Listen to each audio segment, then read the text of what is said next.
So let's check in with child psychologist Clare Rowe now, who's been a regular on my programs. It's always been great to get your insights, Clare. We've talked a lot about children and the fear and worries over climate change. Gee, now they've got something real and immediate to worry about. What should parents be doing in terms of sharing the news? Let's start with little children, children, 12 and under, I suppose. Yeah, thanks, Chris. Yes, what happened to climate change anxiety? Yeah. Everyone's talking corona now. So, look, I think first and foremost, we have to manage our own anxiety as adults. It is not necessarily what we're saying to children, it's how we're saying that, it's the tone of voice, and it's our behaviour. So all of this stockpiling behaviour, panicking, is what is going to make our and children anxious. I would say for children under the age of, say, 6, if they haven't had any knowledge about this virus, I don't see it necessary to talk to them about it. You're only going to induce unnecessary anxiety. Obviously, for children of school age and above, they will have heard about it. And this is where we're in new parenting territory, really, because it's out of your hands as parents whether they're going to get information or not, because it's impacting their lives. I mean, their football is now cancelled, their swimming lessons are cancelled, and their lives are being affected. So, look, I always tell parents to find out what children know first.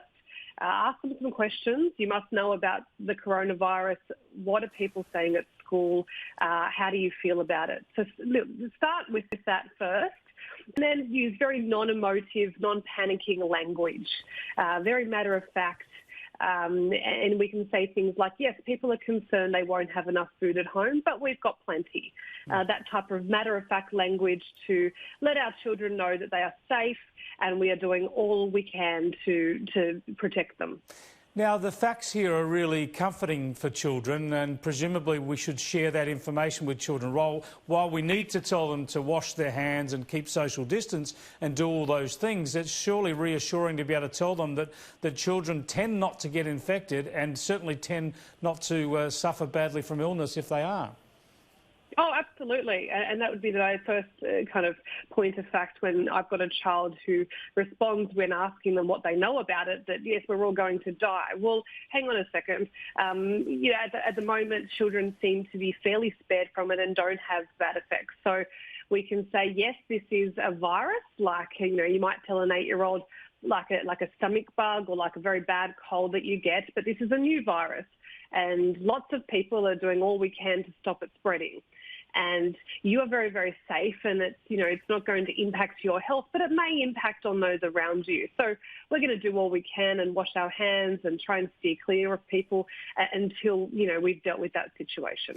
When you're talking about older kids, teenagers and the like, they'll be very frustrated about what it might be doing to their social life. Some of the more serious ones will be deeply concerned, especially if they're getting into their mid-teens, deeply concerned about their schooling being interrupted this year. That could be a level of anxiety there for kids in year 11 and 12 especially.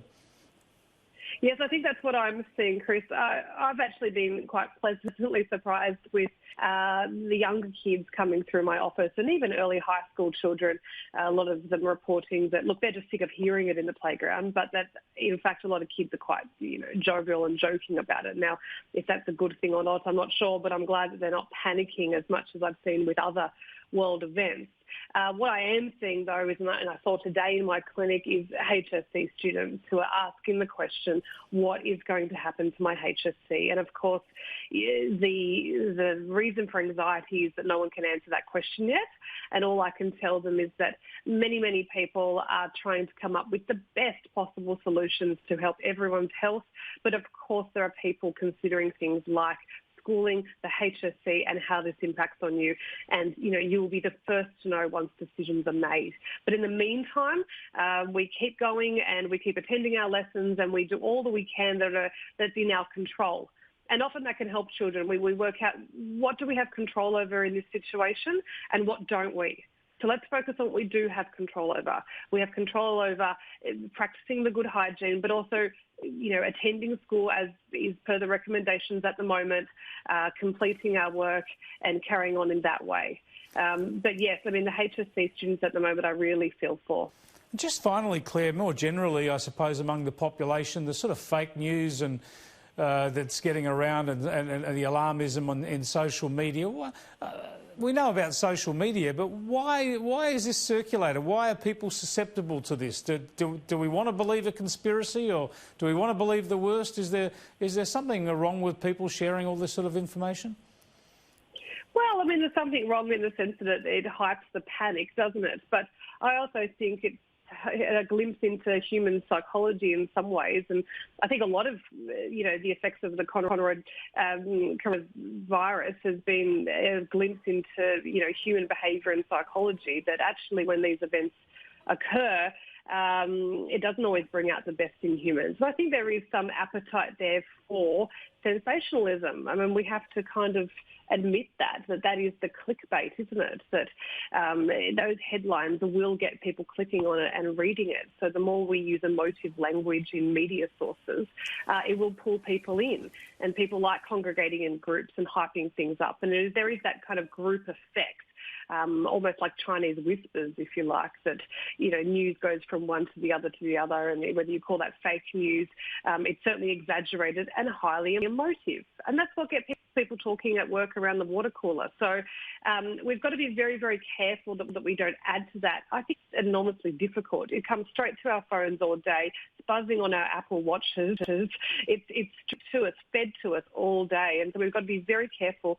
Again, coming back to my first point of adult care of their own panicked responses, that if that means shielding ourselves sometimes from some and allowing ourselves to have one update a day, that's what we need to do. If you need to have some time away from the current media source that's coming at you all day, every day, then do it. Great stuff, Clare. Thanks for talking to us again. Thanks, Chris.